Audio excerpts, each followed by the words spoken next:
get right to Senator Ron Johnson. He's a Republican from Wisconsin. He's a member of the Budget Committee and Appropriations Committee. Nice to have you with us, sir. We appreciate your time this morning. Morning, Soledad. So you heard Brianna's report just a moment ago, and she said the White House rejected it because, you know, they're like, listen, it has to have a tax increase on the top 2% or it's a complete no-go. Would you be willing, in fact, to raise taxes on the top 2% wealthiest Americans?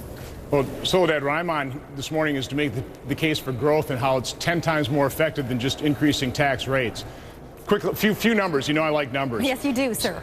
Even in this meager economic recovery we've had since 2009, revenue has increased to the federal government by $344 billion per year. If we just return to a normal economy, like we had in 2007, when we had the same tax rates we're talking about now that we're experiencing now, when federal revenue was 18.5% of our economy, that would add another $400 billion of revenue per year. So you total that all up, it's about $750 billion of added revenue through economic growth. Now, the president's proposal, let's just kind of round it up because you hear different figures out there. Let's say about $75 billion per year. It's a tenth of what you get with economic growth. And the problem with that, Soledad, is by punishing success, which is really what you're doing here, you put at risk that economic growth that is 10 times more effective. Okay, so, but you know, sir, that if you go out and you poll Americans, right, they'll say, yes, wealthier people should pay. And isn't that kind of a tenuous, challenging position for a Republican to be in, to go against what has been shown consistently, polls in the 60%, 70% area?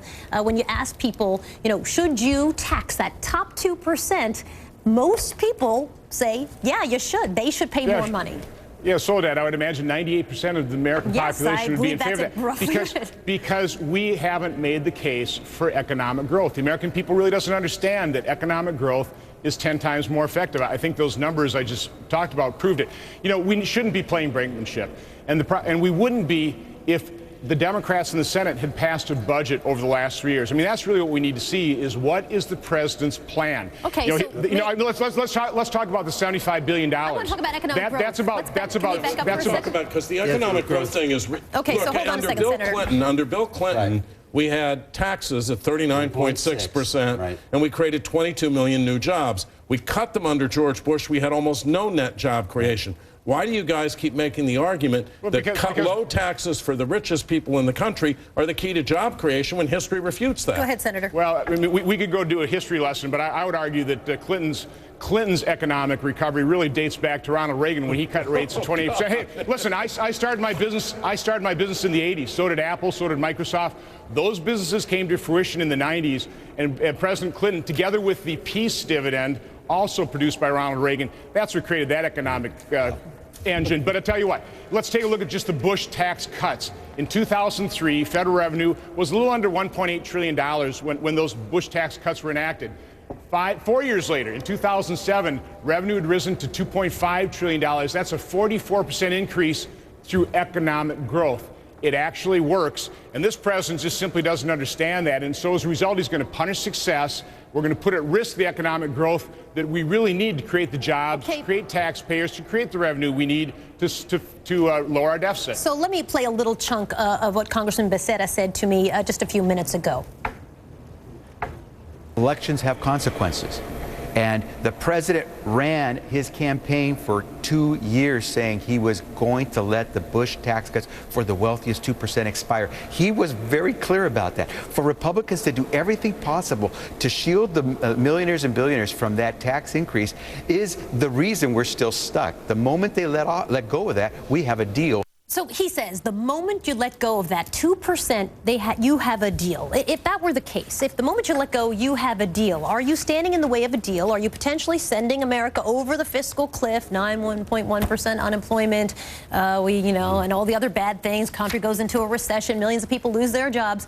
Dogs and for cats protecting dogs and cats live together because of this 2%. I mean, if at the 2% you have a deal, why not give on the 2%?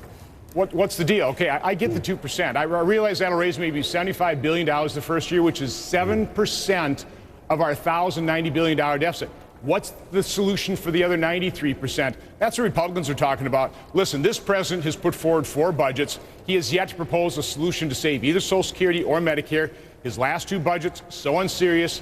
In 3 votes in Congress, they've garnered 0 votes from even members of his own party. Democrats haven't passed a budget in 3 years. If you want to actually have a deal, put something on the table the American people can actually evaluate. I am tired of these secret negotiations where the financial future of America is going to be determined by what? One or two individuals and their staffs. This should be a very open process that is debated by elected officials, members of Congress, congresspersons, and senators. That's how this process should work. But the Democrats in the Senate have refused to follow the regular order, actually put even one vote to a budget. That's where we have to start. Senator Johnson, this is Will Cain. Let me ask you just really quickly. You said, okay, fine. I'll give you the 2%, but how are you going to solve the 93%? What could the Democrats come back with spending cuts that would satisfy you, to make you fulfill that promise you just said to give the 2%? What kind of spending cuts are you going to require? Give us a number, I guess. Ballpark.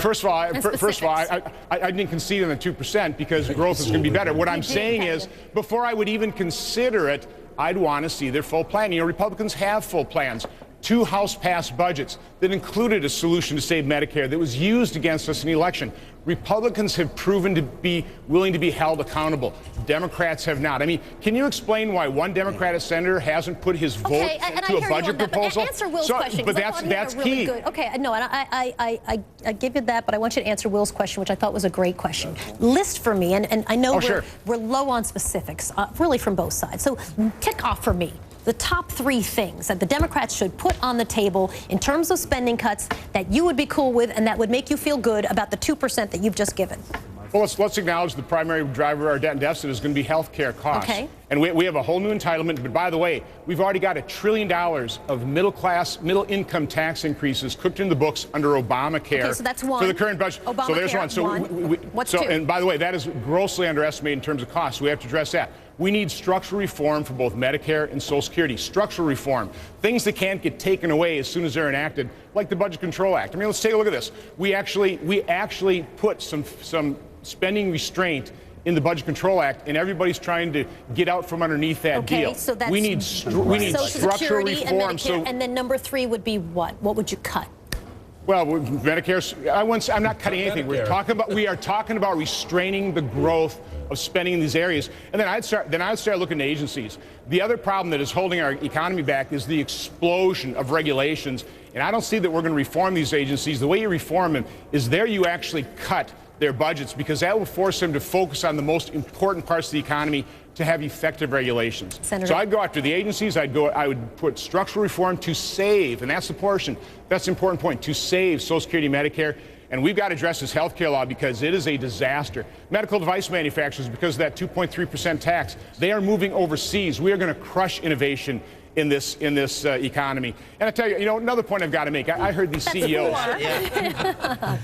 You want more? No, listen. I asked for 3, but I'll take 4. This is fantasy land. It's like saying Ronald Reagan invented the Apple iPad. It's crazy. Obamacare is not going to be on the table. It's not going to be on the table. I also would imagine that cutting the budgets for some of those agencies is going to give you massive amounts of money to save. No, I don't think that contributes a lot to the budget, you are right? true. You're true, because discretionary spending is about $1 trillion. Our deficit's $1 trillion. And so that's the problem. Republicans have actually put forward budgets, voted for them, are willing to be held accountable. Democrats have not. President Obama has not put forward a serious budget. Until the bottom line is, you just won't vote for them. No, nor have any Democrats. No, Democrats have voted for those budgets and supported those budgets, Senator. 0 to 610 is the vote total of his last 3 votes on his last 2 budgets. 0 to 610. Do you think that's a serious proposal? Here's the bottom line. President Obama, show us your plan. Not a one-point showed you a plan. He gave you a plan. 0 to 610. And his plan is not to repeal Obamacare. Not going to happen. You lost the election, buddy. We are out of time. Senator Johnson, you need to come in first. Taking Bob Trump's coffee away. Kind of bringing everybody back down again. We appreciate your time this morning, Senator. I love hashing through the numbers with him. It's so interesting. He's always comes ready to lay it out.